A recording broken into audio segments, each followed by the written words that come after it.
Hello friends and welcome to the knowledge Adda. अपनी बस्ती की series को आगे बढ़ाते हुए आज की इस वीडियो में हम बात करेंगे बस्ती जिले के हिस्ट्री के बारे में। तो आइए शुरू करते हैं।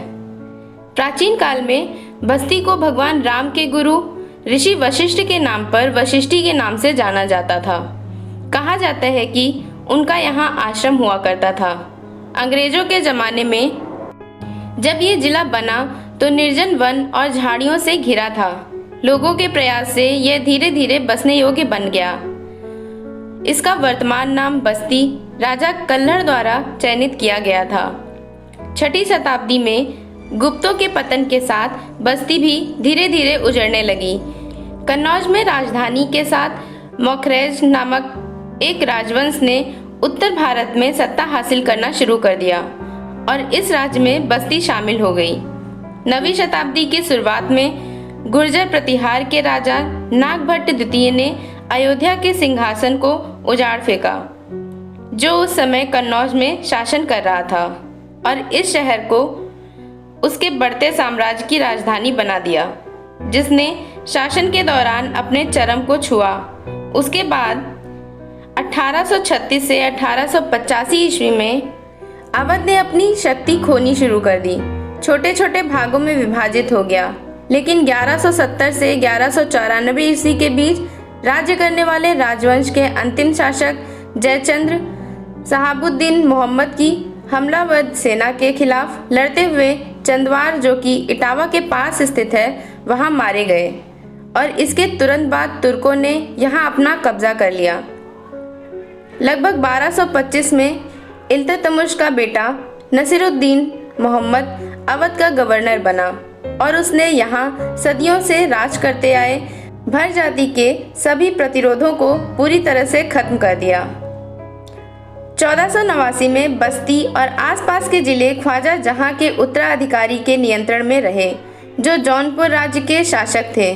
फिर इसके बाद बलहौल लोदी ने इस शासनकाल की सरकार का भार अपने भतीजे काला पहाड़ को सौंप दिया, जिसका मुख्यालय बहराइच को बनाया गया।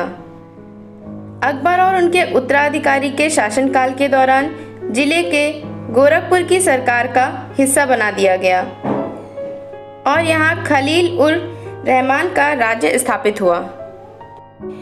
इसके बाद जब 9 सितंबर 1772 को सादत अली खां को गोरखपुर की फौजदारी सहित अवध के सूबे का गवर्नर नियुक्त किया गया, तब एक महान और दूरगामी परिवर्तन हुआ।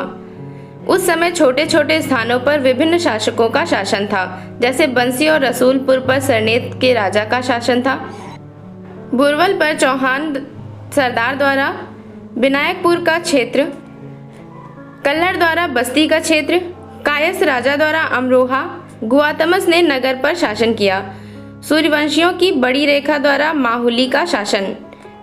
फिर 1801 में सादत अली खान ने गोरखपुर को आत्मसमर्पण कर दिया। उस समय इसमें वर्तमान जिला बस्ती और ईस्ट इंडिया कंपनी के अन्य क्षेत्र शामिल थे। 1857 की स्वतंत्रता संग्राम में बस्ती द्वारा कोई विशेष भूमिका नहीं रही, क्योंकि जिला तब भी बस ही रहा था। 1920 के करीब जिले में असहयोग आंदोलन दिखाई देने लगा। इस आंदोलन में महात्मा गांधी ने जवाहरलाल नेहरू के साथ में 8 अक्टूबर 1919 को जिले का दौरा किया था। बस्ती जिले के पुराने शहर के पास हथियारगढ़ रेहर में उन्होंने एक बड़ी सभा को संबोधित किया।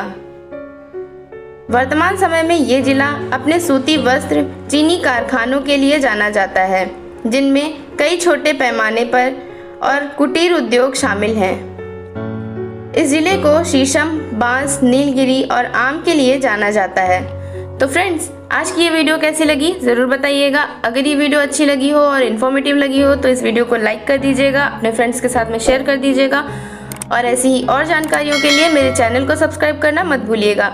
मिलते हैं नेक्स्ट वीडियो में, तब तक के लिए bye bye and take care.